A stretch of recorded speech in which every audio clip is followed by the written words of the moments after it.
sesin gelir uzaklardan.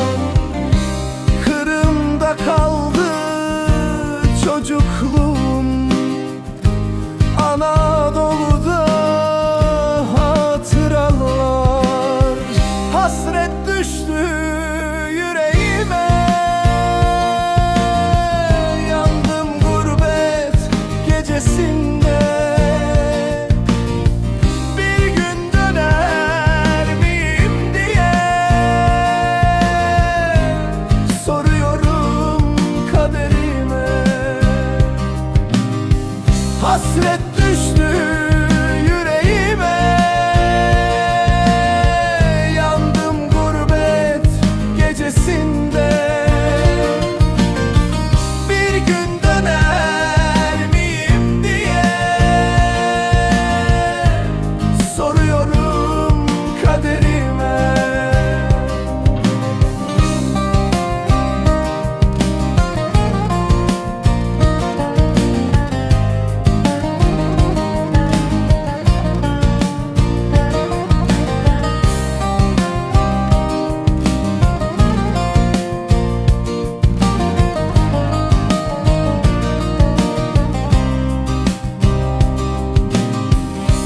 Taş olurum, dağ olurum, adın düşer her yoluma. Bu sevda bitmez ömrümce, yazılmış alın yazıma. Hasret düştü yüreğime,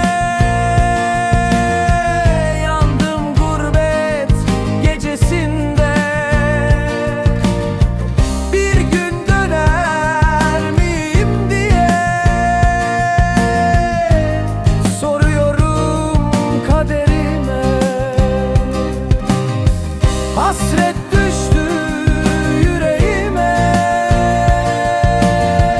yandım gurbet gecesinde.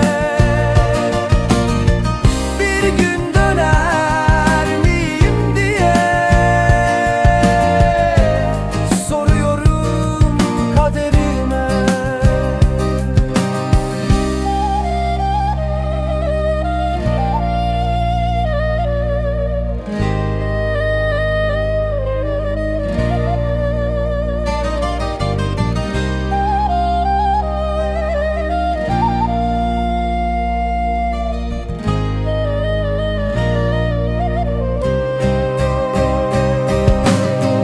Hasret düştü yüreğime,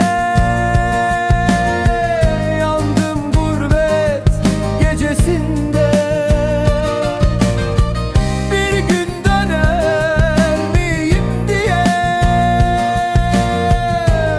soruyorum kaderime. Hasret düştü yüreğime, yandım gurbet gecesinde. Bir gün döner miyim diye soruyorum kaderime.